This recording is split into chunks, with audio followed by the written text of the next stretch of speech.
going to rebuild a 3-inch Wiley roller. This is a tapered roller bearing type roller. This is a John Deere disc roller.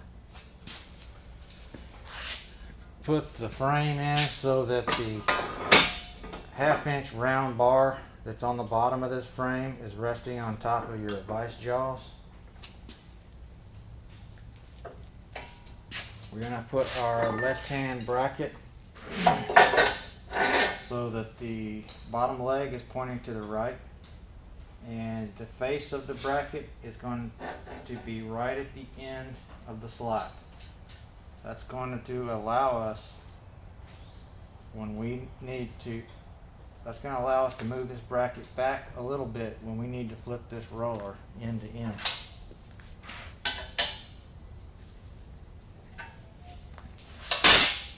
I'm going to put a 2-inch tapered insert into this one. I'll put the retainers in so the spring-loaded ball is facing toward the insert, like so. The right-hand bracket also goes so the bottom leg is pointing to the right. I'm going to put another 2-inch tapered insert in this one, and the retainers. Now, if you have a flat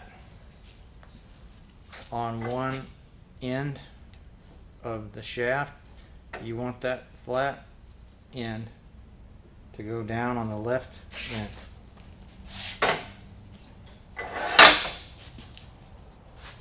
Capture the roller, tighten this bracket,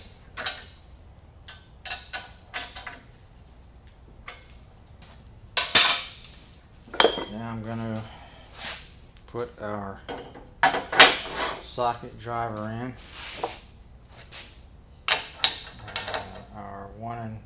our socket,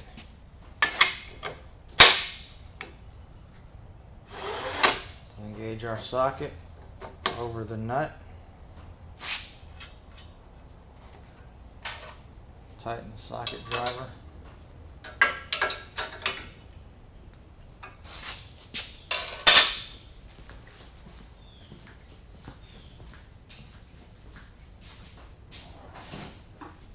I'm going to use a pair of Knipex plier wrenches to loosen this shaft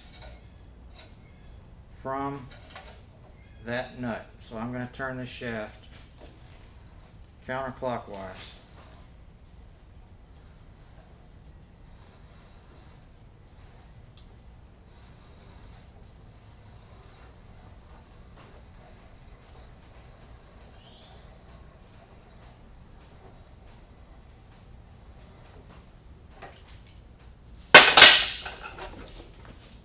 Okay.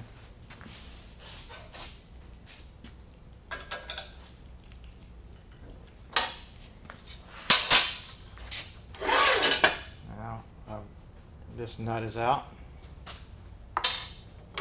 Get rid of this socket driver.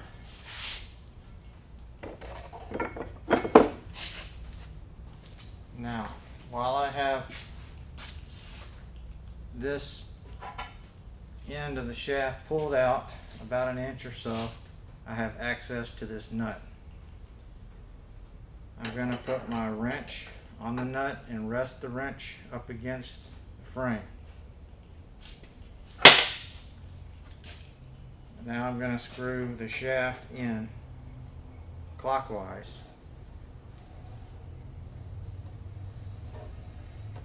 And this nut is going to come off. The reason I'm doing all this right here is so I don't have to put this shaft into a vise later on, because for this particular type of shaft you don't want to scar up the shaft, because those new bearings need to slide over the shaft.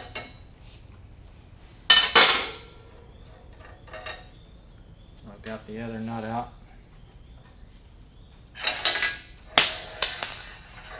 Pull the shaft out. Pull the spacer and the O-ring off.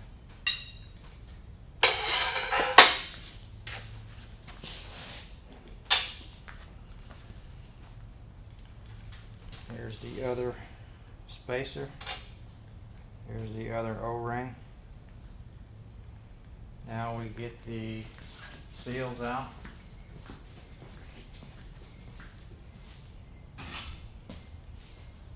We're going to pull the seals out, or pry them out.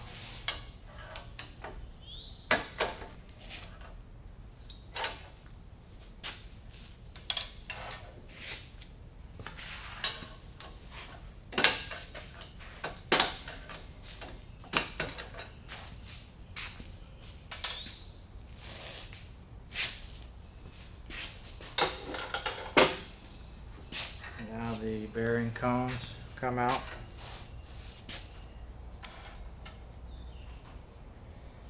And now to get the bearing out.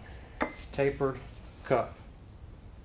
We're going to insert our 1 1/4 to 1 1/2 inch collet behind the bearing. We're going to expand it until it stops.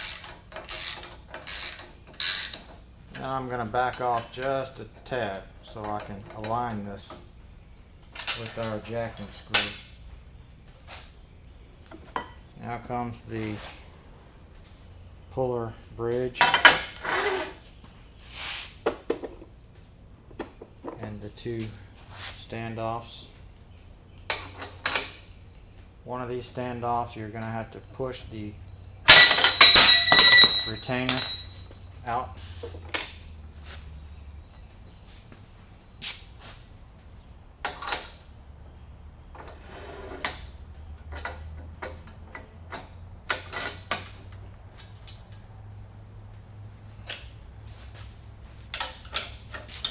Tighten the bridge to the frame.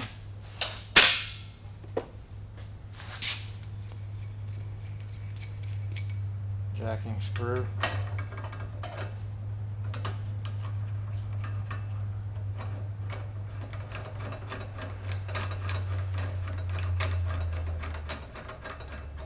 Tighten the jacking screw until it stops and then back off about 1 turn. It just makes it a little easier to break down when you're finished. 15mm wrench on the end to keep the jacking screw from rotating.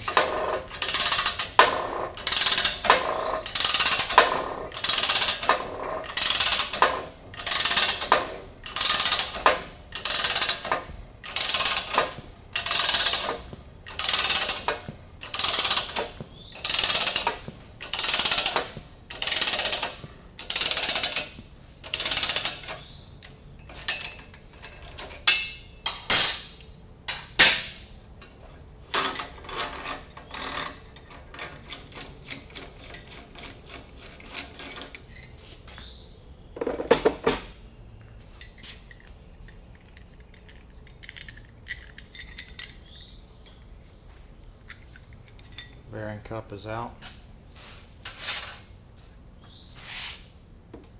Now we're going to flip this roller end for end.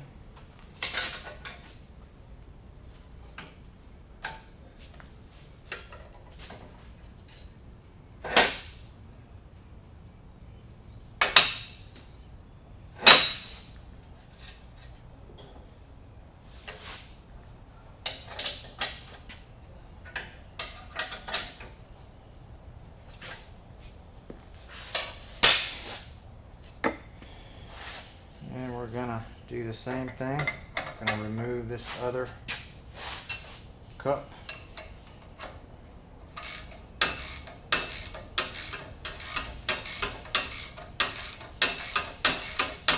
Expand it until it stops and then back off just a tad.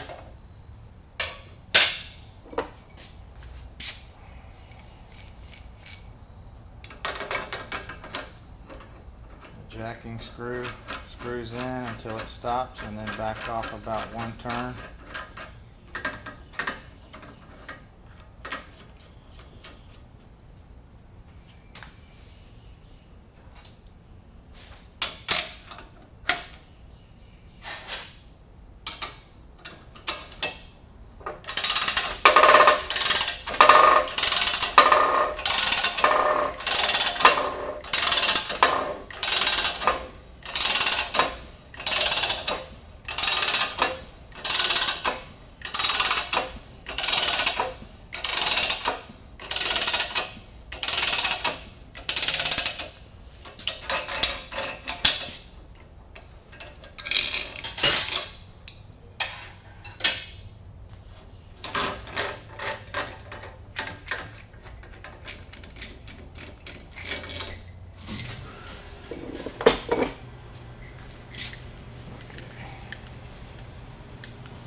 Other cup is out.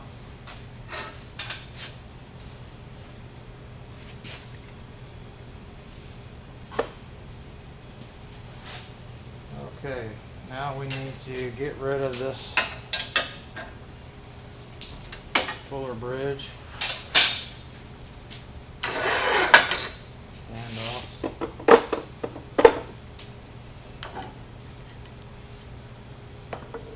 Now we're going to install the new bearing cups. I'm going to tilt the tamer up so I'm going to be in a comfortable position.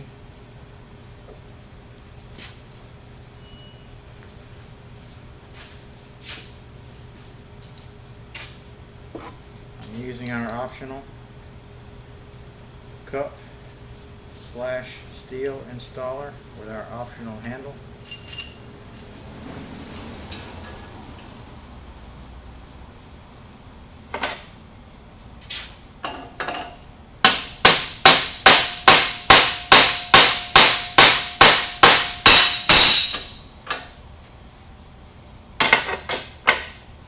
I'm going to pack our bearing with grease, theoretically, install it,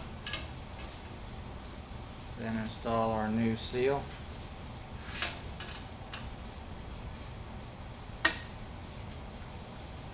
I'm just going to flip this cup seal installer around and tap the new seal in with it.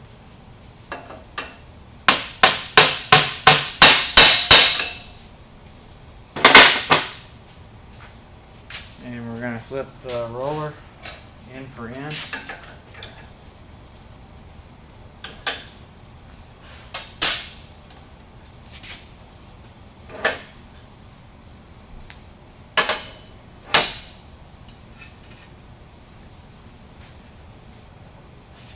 Capture it again.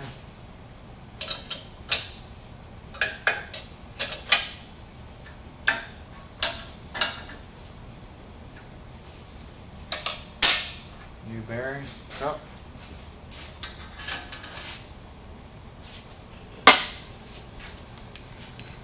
Flip our tool around.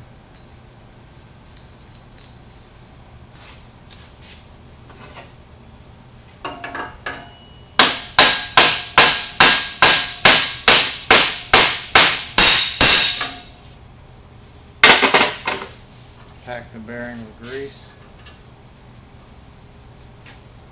New seal.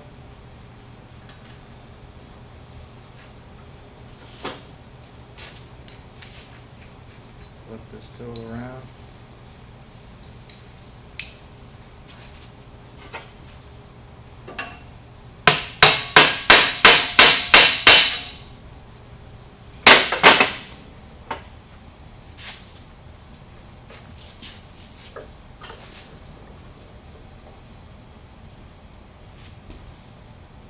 Now we're going to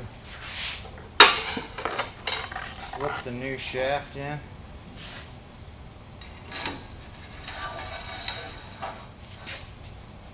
I want to position this shaft so that I have about 1/2 inch of the smooth part of the shaft extending beyond this bearing. That way I can roll the new O-ring over these threads and push it onto the smooth part of the shaft. And to keep this shaft in position, I'm going to use this socket driver. Now I'm going to slide it up till it just touches the end of the shaft and just finger tighten it. Now we take the new the new O-ring, and slide it past the threads onto the smooth part of the shaft. We take our new spacer and slide it up onto the O-ring. Sandwich that O-ring in between the spacer and the bearing cone. Now we'll take this socket driver off. And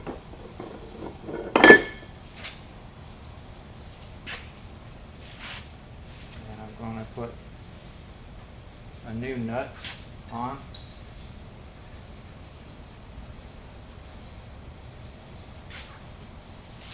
I'm going to use the wrench. Put the wrench on the nut, and I'm going to turn this shaft counterclockwise until I have the 3 threads exposed on this end. When we first started, I should have noted how many threads we had exposed on each end of the shaft before we disassemble. That way I know how far to turn this nut during the assembly. So I've got about 2.5, 3 threads exposed now. So we're done with this end. Push this shaft back in there and hold it in place with my left hand while I roll this O-ring past the threads onto the smooth part of the shaft. Then I take the new spacer and sandwich that new O-ring in between the spacer and the bearing cone. Take my new nut, get it started.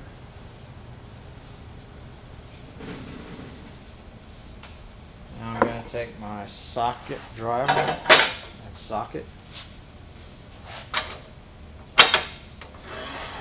push I've got this roller captured so tight I can't turn it slightly to engage my socket, so I'm going to loosen it up just a little bit and then retighten this bracket. Now I can turn my roller just enough so I can get this socket over that nut. And I'm going to push that socket so it's up against that spacer as far as it will go. And tighten my socket driver to the frame. Now I'm going to turn my shaft clockwise until it's tight, and that's going to seat those O-rings and the bearings.